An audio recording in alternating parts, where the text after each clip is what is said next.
Thank you for visiting our channel.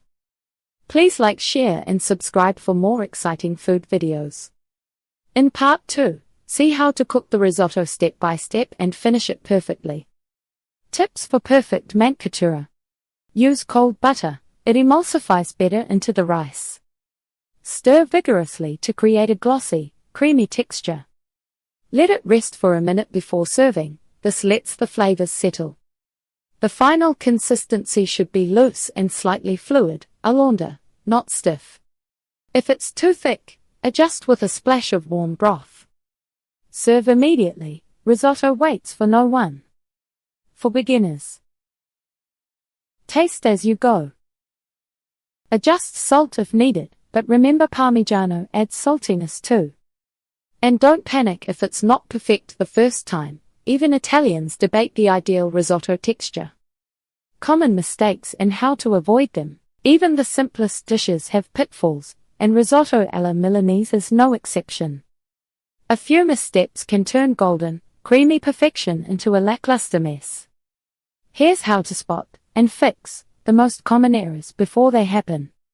Overcooking or undercooking the rice. The window for perfectly cooked risotto is narrow. Undercook it, and you'll crunch through hard grains. Overcook it, and you're left with a sticky, mushy blob. Signs you've gone wrong. Undercooked rice feels chalky in the center. Overcooked rice clumps together and loses its shape. The fix. Taste early and often. Start checking at the 15-minute mark. Ideal rice is tender but still has a slight bite, al dente. If it's underdone, add more broth in small amounts and keep stirring. If it's overdone, you can't reverse it, but serving it immediately, with extra broth to loosen it up, can help. Pro tip. Carnaroli rice forgives better than arborio. Its firmer texture resists overcooking, using imitation saffron or low-quality ingredients. Saffron is expensive, but skimping here sabotages the dish. Powdered saffron or cheap threads are often dyed or diluted with filler. Real saffron should release a subtle floral scent when steeped. Turn broth golden, not neon yellow. Taste slightly sweet, not bitter or metallic. If your saffron smells like nothing or turns the rice an unnatural color, toss it. A pinch of the real stuff goes far. Steep it in a spoonful of hot broth for 5 minutes before adding it to the risotto. Other ingredient traps. Pre-grated cheese won't melt smoothly. Buy a block of Parmigiano Reggiano and grate it fresh. Cold broth shocks the rice and slows cooking. Keep it simmering nearby. Low starch rice, like basmati, won't get creamy. Stick to carnaroli or arborio. Better ingredients mean better risotto. If your dish tastes flat, check your saffron first.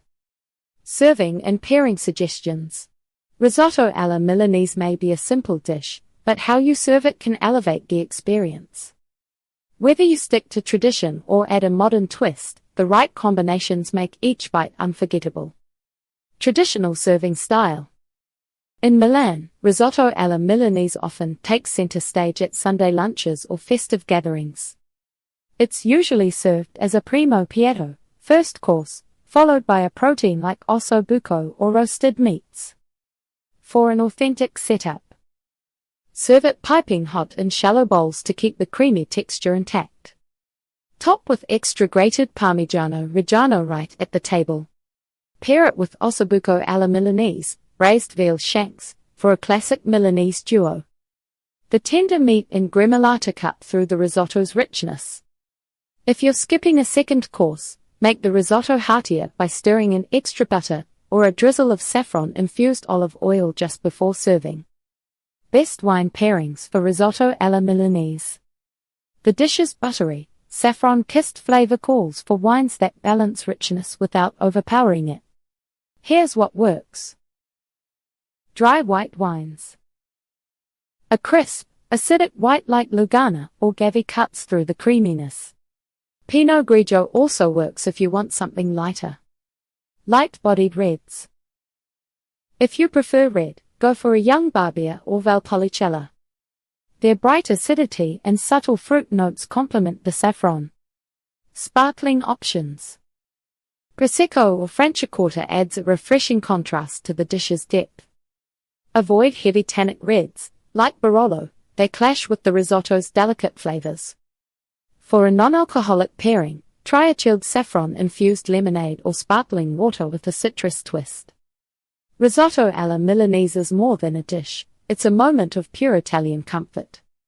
The smooth, golden rice hugs every bite with warmth, and the saffron brings just enough luxury to feel special. Making it at home might take practice, but the process is part of the charm. Stirring, tasting, and adjusting teaches patience, and the reward is worth every minute. Try it yourself. Even if your first attempt isn't perfect, the aroma alone will convince you to try again. Some recipes stick around for centuries because they're simply that good. This is one of them. Thank you for watching. Please remember to like, share, and subscribe.